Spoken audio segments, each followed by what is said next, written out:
नमस्कार सगळ्यांना.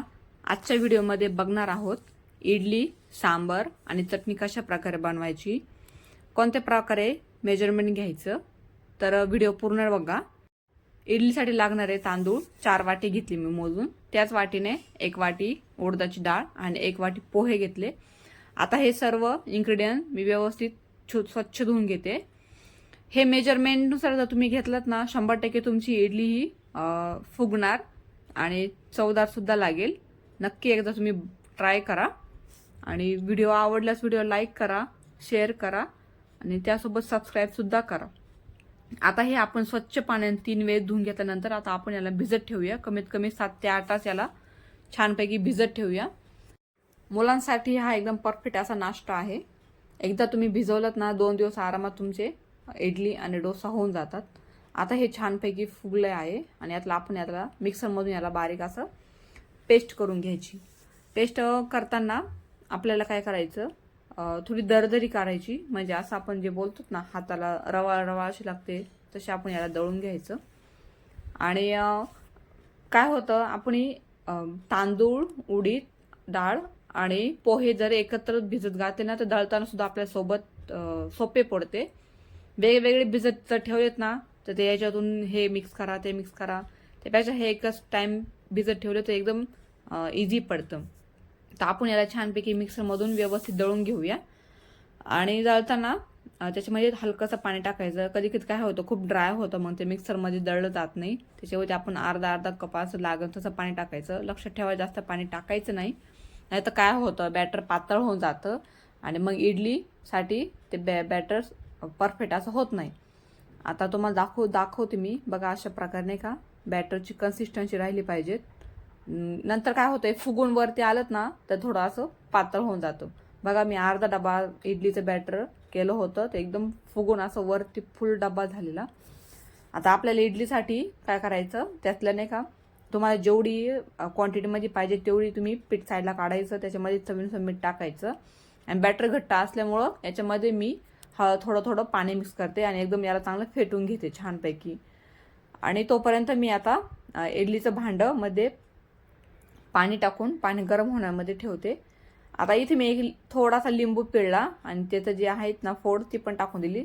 हे टाकण्याचं कारण म्हणजे जे आपण इडली बॉईल करताना जे खालून पाणी बॉईल होतात ना, ते पाणी बॉईल होत असताना जे भांडं आहे ते पूर्ण काळं काळं पडून जातं. मग ते लिंबू जर टाकल्यामुळं ते पूर्ण ब्लॅक होत नाही, तर ते एकदम स्वच्छ असतं. आता मी इडली भांड्याच्या सगळ्या भांड्याला इथं तेल लावून घेतलं आणि एक चमच्यानुसार याला मी याच्यामध्ये टाकते. आणि छान असं बॅटर पण खूप छान झालं होतं. उन्हाळा दिवस असल्यामुळं बॅटर लवकर फुगतं आणि छानपैकी याला आंबोसा असा वास पण येऊन जातो. आता आपल्याला इथे सगळ्यांचे मी इथं भरून घेतले आणि आता याला आपण छानपैकी भांड्यामध्ये होण्यासाठी ठेवूया. तर इथे एक ट्रिक सांगतो तुम्हाला. जे आपलं भांड्यामध्ये जे इडली आहेत ना आणि जे खालचे होल आहेत ना ते क्रॉस ठेवायचे, नाही तर काय होतं, एका वेळी ठेवल्यानंतर त्याला छानपैकी अशी चांगल्यापैकी वाफ भेटत नाही. जर हे क्रॉस ठेवून तर ते क्रॉसमध्ये ठेवल्यानंतर त्या होलातून वाफ येणे नाही का, जवळचा भांड्यातील जी इडली आहेत ना त्याला व्यवस्थित अशी स्टीम लागली जाते. आता याच्यावरती झाकण ठेवून याला कमीत कमी 10 मिनटं मिडियम गॅसवरती होऊन द्यायचं. आता मी इथं सांबारची तयारी आधीच करून ठेवली होती. कुकरमध्ये मी 3 म्हणजे 1 वाटीने का डाळ घेतलेली, तुरीची डाळ, आणि 1 टमाटा आणि कांदा टाकून त्याला जवळजवळ 3 ते 4 शिट्ट्या काढून घेतल्या होत्या. आता आपल्याला सांबारला तडका द्यायचा. तडका देण्यासाठी मी इथं गॅसवरती पातेलं गरम होण्यासाठी ठेवलं. त्याच्यामध्ये 1 चम्मच तेल टाकून आणि नेहमीप्रमाणे मी वाटीमध्ये मसाला काढून घेते.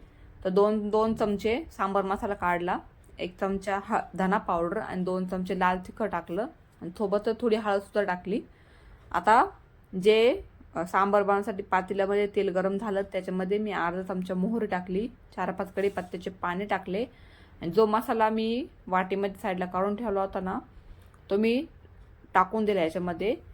आणि त्वरित लगेच जे मी कुकरमध्ये जे होतं ना स्टीम करून ठेवलेलं त्याची मी लगेच टाकून दिलं आणि याला हलवलं. हे सांबार मी इन्स्टंट बनवते. याच्यामध्ये तुम्ही शेवग्याच्या शेंगा पण टाकू शकतात, कोणी कोणी दोडका टाकतं, कधी कोणी बटाटा पण टाकतं, गाजर पण टाकतं. तर मी एक बटाटा याच्यामध्ये बारीक कट करून टाकला होता. ते इन्स्टंट सांबर माझ्या मुलाला खूप आवडतं, म्हणून नेहमी मी ह्याच पद्धतीने बनवते. आता आपण चटणी बनवण्यासाठी इन्ग्रेडियंट घेऊया. थोडेसे शेंगदाणे घेतले आणि अर्धा वाटी खोबरं घेतलं, एक मिरची घेतली आणि थोडीशी कोथिंबीर घेऊन थोड्याशा आपल्या हरभऱ्याच्या डाळ्या घेतल्या. तर ह्या सगळ्या मी आता मिक्सरमधून फिरून घेते, बारीक याची अशी पेस्ट करून घेतली.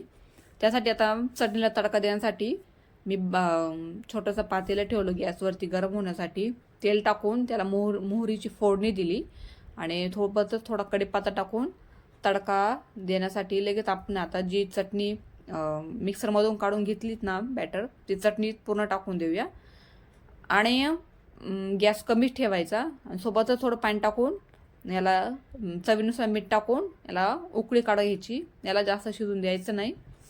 ही पण चटणी मी ही माझ्या पद्धतीने बनवते. खूप साऱ्या व्हरायटीची चटणी बनली जाते. तर बाजूला आता इडली आपली जवळजवळ शिजली आहे. तर शिजली आहे की नाही हे चेक करण्यासाठी काय करायचं, एक आपला चाकू घ्यायचा किंवा स्टिक घ्यायची आणि ती इडलीमध्ये अशी आतमध्ये डीप करायची. जर ती पूर्णपणे कोरडी ड्राय निघाल तर समजून घ्यायचं आपली इडली शिजली आहे पूर्णपणे. 10 ते 12 मिनिटामध्ये आरामात इडली आपली शिजून जाते. तर बघा आता तुम्हाला मी इडली काढून दाखवते कशा प्रकारे एकदम आरामात निघते आणि सॉफ्ट सुद्धा आहे. तर सॉफ्ट आणि आरामात निघाल्यामुळं ह्या इडलीच्या प्लेटला बघा काहीसुद्धा शिल्लक नाही आहे.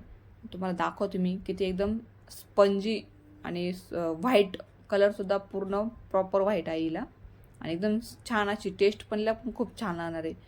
तर अशा प्रकारे तुम्ही इडली सांबर आणि चटणी कोणी मुलांना किंवा आपल्या कधी पाहुणे आले तर पाहुण्यांसुद्धा तुम्ही करून देऊ शकतात. तर व्हिडिओ आवडल्यास व्हिडिओला लाईक करा, शेअर करा आणि तुमच्या फ्रेंडला शेअर नक्की करा. थँक्यू.